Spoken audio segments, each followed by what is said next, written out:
Mind talk and thank you for your support. നിങ്ങൾ തന്ന സ്നേഹത്തിന് ഒരുപാട് നന്ദിയുണ്ട്. അതുകൊണ്ട് തന്നെ നിങ്ങളുടെ ആവശ്യപ്രകാരം മാനസിക ആരോഗ്യത്തെക്കുറിച്ച് ഒരു സീരീസാണ് നമ്മൾ ചെയ്യാൻ ഉദ്ദേശിക്കുന്നത്. ഈ വിഷയത്തെക്കുറിച്ച് നമ്മളോട് വിശദമായി സംസാരിക്കുവാൻ കുവൈറ്റ് മെൻ്റൽ ഹെൽത്ത് ഹോസ്പിറ്റലിലെ പ്രശസ്തയായ മലയാളി സൈക്യാട്രിസ്റ്റ് മിസ്സിസ് ജസ്ല സറഫുൽ ഹക്കാണ് നമ്മോടൊപ്പം ഉള്ളത്. വെൽക്കം ടു അവർ ഷോ മാം. മാം, എന്താണ് മാനസികാരോഗ്യം എന്നതുകൊണ്ട് ഉദ്ദേശിക്കുന്നത്?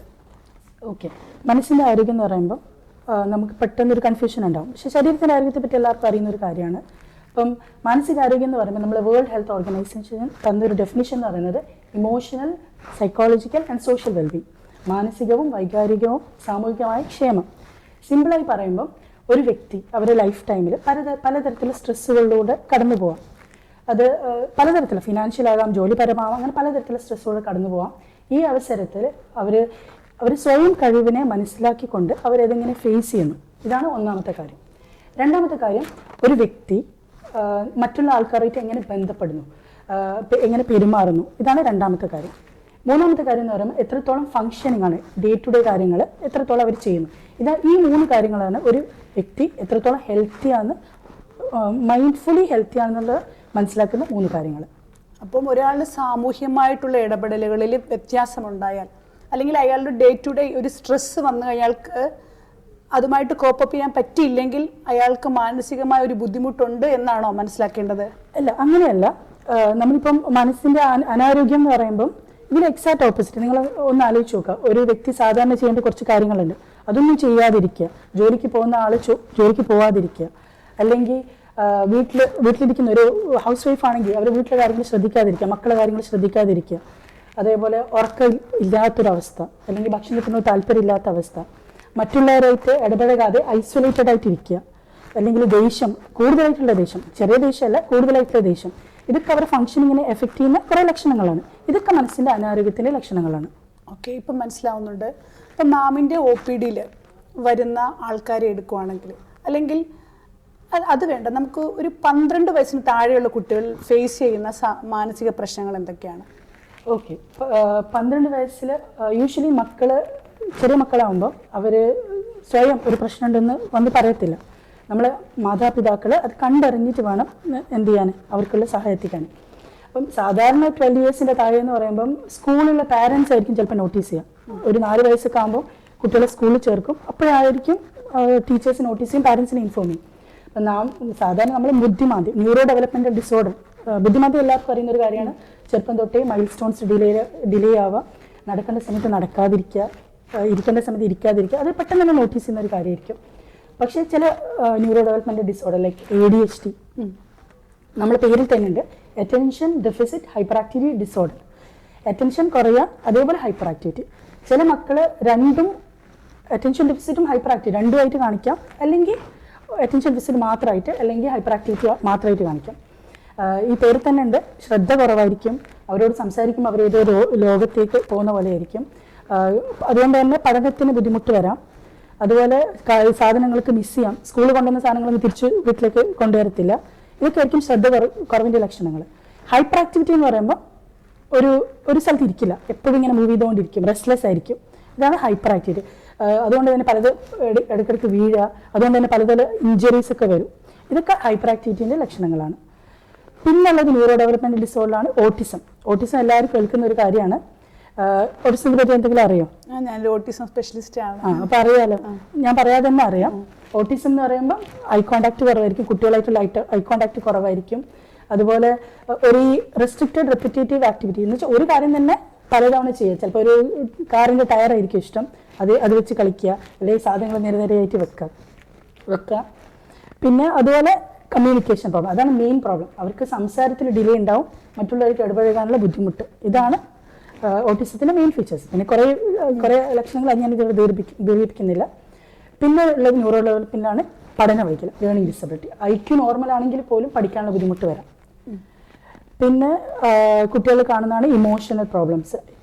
ഇമോഷണൽ പ്രോബ്ലംസ് ഉത്കണ്ഠ വരാം, അതുപോലെ വിഷാദം. ഈ ഇങ്ങനത്തെ പ്രോബ്ലംസ്, അതായത് ഇമോഷണൽ പ്രോബ്ലംസ് ഒക്കെ നമുക്ക് 12 ഇയേഴ്സിന് മുമ്പ് തന്നെ ഡയഗ്നോസ് ചെയ്യാൻ പറ്റുമോ? ഡയഗ്നോസ് ചെയ്യാൻ പറ്റും. ഓക്കെ, അതിനുള്ള ലക്ഷണങ്ങൾ എന്തൊക്കെയാണ് കുട്ടികൾ? സാധാരണ ചിലപ്പം എനിക്ക് വിഷമാണെന്ന് പറഞ്ഞിട്ടിരിക്കില്ല, അവർ ചിലപ്പോൾ ഇറിറ്റബിൾ മൂഡായിട്ടായിരിക്കും, കൂടുതലായിട്ടൊരു പെട്ടെന്ന് ദേഷ്യം വരിക, ഇമോഷണൽ ഫ്ലക്ച്വേഷൻസ് ആയിരിക്കും, ദേഷ്യം വരിക, എടുത്ത് ഒരു അഗ്രസീവ് ആയിട്ടുള്ളൊരു ചില എന്താ പറയുക വികൃതി കൂടുതലൊക്കെ ആയിട്ടായിരിക്കും ചിലപ്പം പ്രകടിപ്പിക്കുക. അതുപോലെ ഉറക്കക്കുറവ്, ബെഡിൽ മൂത്രം ഒഴിക്കുക, ഭക്ഷണം കഴിക്കാതിരിക്കുക, ഇതൊക്കെ കുട്ടികൾക്ക് എന്തോ ഒരു പ്രശ്നമുണ്ട് എന്നുള്ള സൂചന. അതുപോലെ റിപ്പീറ്റഡ് ആയിട്ട് പലതരത്തിലുള്ള വേദനകളൊക്കെ പറയാം, തലവേദന അല്ലെങ്കിൽ വയറുവേദന, അങ്ങനെ കാരണമില്ലാത്ത വേദനകളൊക്കെ കുട്ടികൾ പറയാം.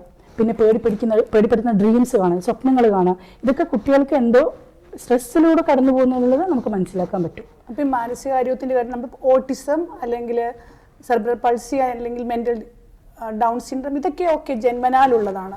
പക്ഷേ ഈ ഒരു മാനസികാരോഗ്യം കുട്ടികൾക്ക് ഉണ്ടാവാനുള്ളൊരു കാരണം എന്തായിരിക്കും ഇങ്ങനെയുള്ളൊരു പ്രശ്നം?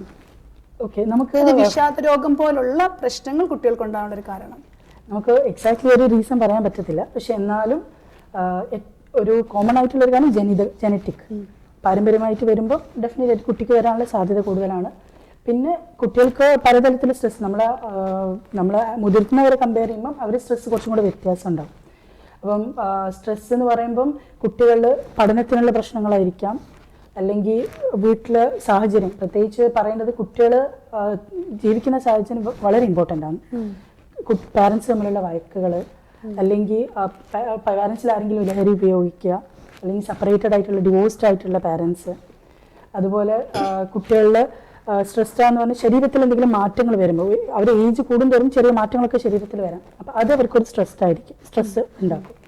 പിന്നെ നമ്മൾ ആസ് എ മദർ അവർ പ്രഗ്നൻ്റ് ആയിരിക്കുന്ന സമയത്ത് നമ്മൾ അമ്മയ്ക്ക് എന്തെങ്കിലും തരത്തിലുള്ള ശാരീരിക ബുദ്ധിമുട്ട് അല്ലെങ്കിൽ മാനസിക സമ്മർദ്ദം അല്ലെങ്കിൽ എന്തെങ്കിലും തരത്തിലുള്ള ഇൻഫെക്ഷൻ, ഇതൊക്കെ കുട്ടികളിൽ മാനസികമായിട്ട് ബുദ്ധിമുട്ടുണ്ടാക്കാം. ഏതൊരു അസുഖത്തെ പോലെ മാനസിക ബുദ്ധിമുട്ടുണ്ടാക്കാനുള്ള ഒരു കാരണമാണ്. പിന്നെ ചെറുപ്പത്തിലുണ്ടാകുന്ന നെഗറ്റീവ് ലൈഫ് എക്സ്പീരിയൻസ്, പലതരത്തിലുള്ള ട്രോമ ചിലപ്പോൾ കുട്ടികൾ ഫേസ് ചെയ്യും.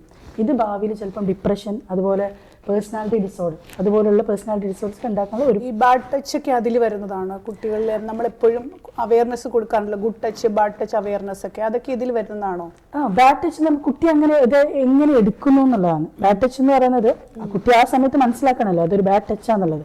അപ്പോൾ ഏത് തരത്തിലുള്ള അബ്യൂസും അത് കുട്ടികൾക്ക് അതൊരു നെഗറ്റീവ് ഫീലിങ്സ് ഉണ്ടാക്കിയാൽ ഭാവിയിൽ അത് ഒരു സൈക്കോളജിക്കൽ ഇഷ്യൂസ് ഉണ്ടാക്കാനുള്ള സാധ്യത കൂടുതലാണ്. ഇപ്പോൾ നിങ്ങൾക്ക് മനസ്സിലായി കാണുമല്ലോ, കാരണം പേരൻസ്, വീട്ടിലുള്ള പേരൻസ് എങ്ങനെയാണ് കുട്ടികളോട് ബിഹേവ് ചെയ്യുന്നുള്ളത് വളരെ ഇമ്പോർട്ടൻ്റ് ആണ്. അതുപോലെ തന്നെ കുട്ടികളെ കോപ്പപ്പ് ചെയ്യുന്ന രീതിയിൽ, കുട്ടികളെ മനസ്സിലാക്കുന്ന രീതിയിലും നിങ്ങൾ ശ്രദ്ധിക്കേണ്ടിയിരിക്കുന്നു. ഇതാണ് ചെറിയ കുട്ടികളുടെ ഒരു അവസ്ഥയെക്കുറിച്ച് ഡോക്ടർ നമുക്ക് പറഞ്ഞ് മനസ്സിലാക്കി തന്നത്. അതിനുശേഷം ഡോക്ടർ ടീനേജിലേക്ക് കടക്കുവാണെങ്കിൽ എന്തൊക്കെയാണ്, നമുക്ക് ഓൾറെഡി ഒരു ഹോർമോണൽ ചേഞ്ചസ് ഉണ്ടാകുന്ന ഒരു സമയമാണ്. അപ്പം ആക്ച്വലി പേരൻസും കുറച്ച് കൺഫ്യൂസ്ഡ് ആണ്. കുട്ടികളെ എങ്ങനെയാണ് മാനേജ് ചെയ്യേണ്ടതെന്ന് അറിയാത്ത ഒരു പ്രശ്നമുണ്ട്. ടീനേജേഴ്സ് പറയുമ്പോൾ അനുസരിക്കുന്നില്ല, അങ്ങനെ ഇഷ്യൂസും വരുന്നുണ്ട്. അവർക്കും കുറെ 10 to 12 ടൈമാണ്, അപ്പോൾ അവർക്കും കുറെ ഇഷ്യൂസ് ഉണ്ട്. ഇതിന് എന്തൊക്കെ മാനസിക പ്രശ്നങ്ങളാണ് ആ ഒരു ടൈമിൽ ടീനേജേഴ്സിൽ ഉണ്ടാവുന്നത്, അതുപോലെ അതിന് എന്ത് ചെയ്യാൻ പറ്റും? ഓക്കെ, നമുക്കറിയാം പാരൻറ്റിങ്ങിൽ ഏറ്റവും ടഫസ്റ്റ് ടൈം എന്ന് പറയുന്നത് അഡോളസെന്റ്, ടീനേജ് ഏജ് ആണ്. കാരണം ശരീരത്തിൽ മാത്രമല്ല ഹോർമോണൽ ചേഞ്ചസ്, നിങ്ങൾ പറഞ്ഞതുപോലെ ഹോർമോണൽ ചേഞ്ചസ് ശരീരത്തിൽ മാറ്റങ്ങൾ വരികയാണ്. അതുപോലെ നമ്മൾ തലച്ചോറിൽ ചെറിയ മാറ്റങ്ങൾ, സിനാപ്റ്റിക് പ്രൂണിംഗ് എന്ന് പറയും. ന്യൂറോൺസിൻ്റെ കണക്ഷന് ചില ന്യൂറോൺസ് ലോസ്റ്റ് ആവുന്നൊരു ടൈമാണ്. അപ്പം നമ്മൾ മുതിർന്നവർ നമ്മളടുത്ത് ഡിപ്രഷനായിട്ട് ആൻസൈറ്റി ഒക്കെ ആയിട്ട് വരുമല്ലോ. അപ്പം അവരടുത്ത് നമ്മളടുത്ത് ചോദിക്കുകയാണ് എപ്പോഴാണ് ഇതിൻ്റെ തുടക്കം എന്ന് ചോദിക്കുമ്പോൾ അധികം അസുഖങ്ങളും ഈ 20 വയസ്സിന് മുമ്പായിരിക്കും തുടങ്ങിയിട്ടുണ്ടാവുക. എന്താണ് അങ്ങനെ ഒരു സിനാപ്റ്റിക് ചേഞ്ച് വരുന്നതെന്ന് പറയാമോ? സിമ്പിളായിട്ട് പറയുമ്പോൾ നമ്മൾ നാഡി നരമ്പുകൾ, നമ്മൾ ന്യൂറോൺസ്, തലച്ചോറിലെ ന്യൂറോൺസിന്റെ കണക്ഷൻസ് ഉണ്ട്. അത് നമ്മൾ വലുതാവും തോറും നമുക്ക് പലതരത്തിലുള്ള മെമ്മറിക്കൊക്കെ വേണ്ടി തലച്ചോറിൽ കുറേ മാറ്റങ്ങൾ വരും. അപ്പോൾ ഈ ഒരു അവസരത്തിൽ ഈ ഒരു പ്രായത്തിൽ ചില ചേഞ്ചസ് ബ്രെയിനിൽ നടക്കുകയാണ്. ഈ അധികമായിട്ടുള്ള ന്യൂറോൺസ് റിമൂവ് ചെയ്യാണ്. അപ്പം ഇത് ചില സമയത്ത് ഈ സ്കിസോഫ്രീനിയ പോലുള്ള അസുഖങ്ങൾക്കൊക്കെ ഒരു റീസണാണ് പറയുകയാണ്, തിയററ്റിക്കലി റീസണാണ് പറയുന്നുണ്ട്. അപ്പം അധിക അസുഖങ്ങൾ എടുക്കുമ്പോൾ ഈ ഒരു ഏജിലാണ് വരുന്നത്. പിന്നെ അഡോളസെന്റ് ഏജിലുള്ള ഒരു കാര്യം എന്ന് പറഞ്ഞാൽ ഈ ഹോർമോണൽ ചേഞ്ചും ഫിസിക്കൽ ചേഞ്ചസ് ഒക്കെ കൂടാതെ അവർ പിയർ പ്രഷർ എന്ന് പറയും, സമപ്രായക്കാരായിട്ട് പൊരുത്തപ്പെടാനുള്ള ഒരു ബുദ്ധിമുട്ട്, അതുപോലെ അവർ സ്വന്തമായിട്ട് ഒരു ഐഡന്റിറ്റി ഡെവലപ്പ് ചെയ്യുന്ന ഒരു പ്രായം, സൗന്ദര്യബോധം അങ്ങനെയുള്ള ഒരു ടൈമാണ്. അപ്പോൾ ആ ഒരു ടൈമിൽ ഡെഫിനറ്റ് ആയിട്ട് ഇങ്ങനെയുള്ള സ്ട്രെസ് അവർക്ക് കൂടുതലാണ്. അപ്പം ഈ ഒരു സമയത്ത് നമുക്കറിയാം ഈ അഡോളസെന്റ് ഏജിലുള്ള മക്കൾ ഉള്ള പാരൻസ് ആകുമ്പം പ്രത്യേകിച്ച് അറിയാം ഇമോഷൻസ് ഒക്കെ കുറച്ചൊരു ദേഷ്യം, പെട്ടെന്നൊരു സെൻസിറ്റീവ് കരച്ചിലൊക്കെ ഉണ്ടാവും. അപ്പം നമ്മൾ കെയർഫുൾ ആവണം. കാരണം എന്തെങ്കിലും ഇങ്ങനെയുള്ള ഒരു മാനസിക പ്രശ്നമാണെങ്കിൽ ഡെഫിനറ്റായിട്ട് ട്രീറ്റ് ചെയ്തില്ലെങ്കിൽ പിന്നീട് അത് വലിയ പ്രശ്നങ്ങളായിട്ട് മാറാൻ സാധ്യതയുണ്ട്. അപ്പം അല്ല, ആ ഒരു സമയത്ത് കുട്ടികളെ ഡോക്ടറെ അടുത്ത് കൊണ്ടുവരുന്നതിൽ പേരൻസിന് ഒരു ചെറിയ ബുദ്ധിമുട്ടുണ്ടാവും, കുട്ടികൾ ഇത് എങ്ങനെ എടുക്കും എന്നുള്ളത് ഒരു ബുദ്ധിമുട്ടുണ്ടാവും. അങ്ങനെയുള്ളവർക്ക് നമുക്ക് എന്താണ് ഒരു അവയർനെസ് കൊടുക്കാൻ പറ്റുക? അല്ല, ഞാൻ ഒരിക്കലും പറയില്ല ഇങ്ങനെ ചെറിയ ചെറിയ ഇഷ്യൂസ് കാണുമ്പം അവർ ഡോക്ടറെ കൊണ്ട് കാണിക്കണം എന്ന് ഞാൻ ഒരിക്കലും പറയത്തില്ല. ആസ് എ പാരന്റ് നിങ്ങൾക്ക് കഴിയും, നിങ്ങളെ മക്കളെ നോക്കാനുള്ള ഒരു എന്താ പറയുക കോമൺ സെൻസ് നിങ്ങൾക്കുണ്ട്. ഒരു ഇമോഷണൽ അവയർനെസ് അല്ല ഞാൻ ഉദ്ദേശിക്കുന്നത്. പക്ഷെ ചില ലക്ഷണങ്ങളുണ്ട്, ഡെഫിനറ്റ് ആയിട്ട് ഡോക്ടറെ കാണിക്കേണ്ട കുറച്ച് ലക്ഷണങ്ങളുണ്ട്. നിങ്ങളെ മക്കൾ ഒരു എപ്പോഴും ഒരു വിഷാദപരമായ ഒരു അവസ്ഥ, എപ്പോഴും ദുഃഖം, അല്ലെങ്കിൽ എപ്പോഴും ഐസൊലേറ്റഡ് ആയിരിക്കുക, പഠിക്കുന്ന കുട്ടി പെട്ടെന്ന് പഠിക്കാതിരിക്കുക, അക്കാഡമിക് ഡിക്ലൈൻ വരാം, അതേപോലെ ആരോടും സംസാരിക്കാതെ ഒരു റൂമിൽ അടച്ചിട്ടിരിക്കുക, അല്ലെങ്കിൽ അതേപോലെ ഡ്രഗ്സിന്റെ ഉപയോഗം. ഓക്കെ, പിന്നെ അമിതമായിട്ടുള്ള ദേഷ്യം. ചില മക്കളുണ്ട് എന്തെങ്കിലും ദേഷ്യം വരുമ്പം ചിലപ്പോൾ കുറേ ഡ്രഗ്സ് ഒക്കെ എടുത്ത് കഴിക്കുക, ഓവർ ഡോസ് ചെയ്യും, അല്ലെങ്കിൽ കൈ ഞരമ്പ് മുറിക്കുക, അങ്ങനെയുള്ള കുറച്ച് സെൽഫ് ഹാമിങ് ടെൻഡൻസി ഒക്കെ ഉണ്ട്. അതുപോലെ നമുക്ക് ശ്രദ്ധിക്കേണ്ട ഒരു മെയിൻ കാര്യം സ്കിസോഫ്രീനിയ എന്ന് പറയുന്ന അസുഖം ഈ ഒരു ഏജിൽ ഓൺസെറ്റ് ഉണ്ടാവാം. അപ്പം ഡെഫിനറ്റ് ആയിട്ട് ഈ ചിലപ്പോൾ തനിയിരുന്ന് പിറുപിറുക്കുക, പലതരത്തിലുള്ള സംശയങ്ങൾ പറയാം.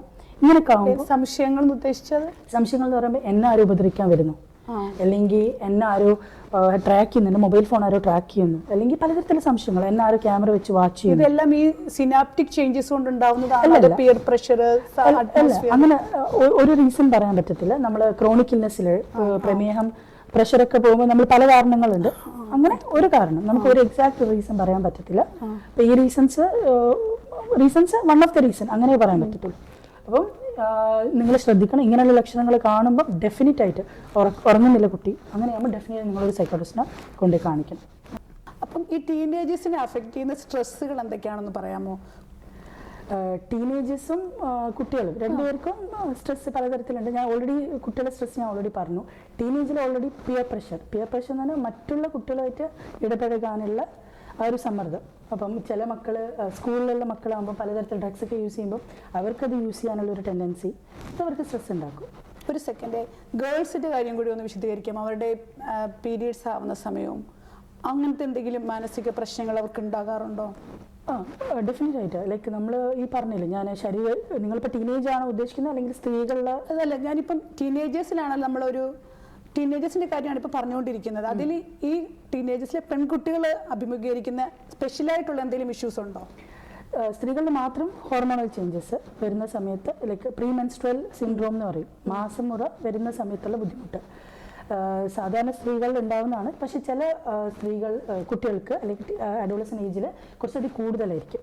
അപ്പം ഈ ഒരു സമയത്ത് മാസമുറ സമയത്ത് ഒരു 1 വീക്ക് മുമ്പ്, മാസമുറ വരുന്നതിൻ്റെ ഒരു 1 വീക്ക് മുമ്പ്, ഒരാഴ്ച മുമ്പ് അവർക്ക് ചിലപ്പം ഒരു പെട്ടെന്ന് ദേഷ്യം, അല്ലെങ്കിൽ പെട്ടെന്ന് സങ്കടം വരിക, അല്ലെങ്കിൽ കോൺസെൻട്രേറ്റ് ചെയ്യാൻ പറ്റില്ല, ശ്രദ്ധ കുറവ്, പഠിക്കുന്ന കുട്ടികളാണെങ്കിൽ പഠിക്കാൻ പറ്റാത്തൊരവസ്ഥ, അതേപോലെ ചില വേദനകൾ, വയറുവേദന, അങ്ങനെയുള്ള വേദനകളൊക്കെ ഫീൽ ചെയ്യുക, വയറൊക്കെ വീർക്കുന്ന പോലെ തോന്നുക, അതേപോലെ എടുത്തുചാട്ടം കുറച്ച് കൂടും ആ ഒരു സമയത്ത്.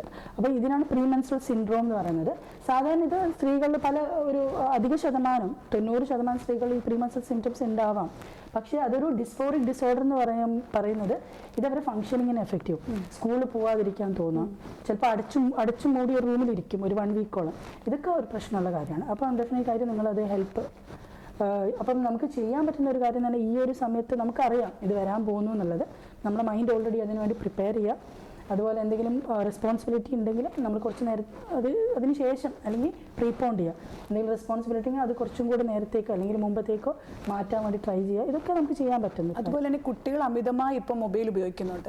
ഈ മൊബൈലിൻ്റെ അമിത ഉപയോഗം കുട്ടികളുടെ മാനസികാരോഗ്യത്തെ സാരമായി ബാധിക്കുന്നുണ്ടോ? ഉറപ്പായും ബാധിക്കും. കാരണം നമ്മൾ ഈ വീഡിയോ ഗെയിംസ്, അതുപോലെ ചില ഷോസൊക്കെ ഒരു എന്താ പറയുക, കുട്ടികളിൽ ഒരു അഗ്രഷൻ അല്ലെങ്കിൽ ഒരു ദേഷ്യമൊക്കെ ഉളവാക്കുന്ന കുറേ കണ്ടൻസ് ഉണ്ട്. അപ്പം ഇത് കുട്ടികളെ ഉത്കണ്ഠ, അതുപോലെ ഭയം, ഇങ്ങനെയുള്ള കാര്യങ്ങളൊക്കെ ഉണ്ടാക്കാനുള്ള സാധ്യതയുണ്ട്. അതേപോലെ തന്നെ ടൈം, കൂടുതൽ നേരം വീഡിയോ ഗെയിമൊക്കെ കാണുമ്പോൾ ചുറ്റും എന്താ നടക്കുന്നില്ല, ചുറ്റുമുള്ളവരായിട്ടുള്ള സോഷ്യൽ ഇൻട്രാക്ഷൻസ് ഒക്കെ വല്ലാണ്ട് കുറയാണ്. അപ്പം നമുക്ക് ചെയ്യാൻ പറ്റുന്നത്, തീരെ നമുക്ക് റെസ്റ്റ് കൊടുക്കാതിരിക്കാൻ പറ്റത്തില്ല കുട്ടികൾക്ക്. അപ്പം നമുക്ക് ടൈം മാനേജ് ചെയ്യാം. ഇത്ര നിശ്ചിത സമയം കൊടുക്കും, ബാക്കിയുള്ള സമയത്ത് വേറെ എന്തെങ്കിലും ശാരീരികമായിട്ടുള്ള ആക്ടിവിറ്റീസിൽ പങ്കെടുപ്പിക്കാൻ ട്രൈ ചെയ്യുക.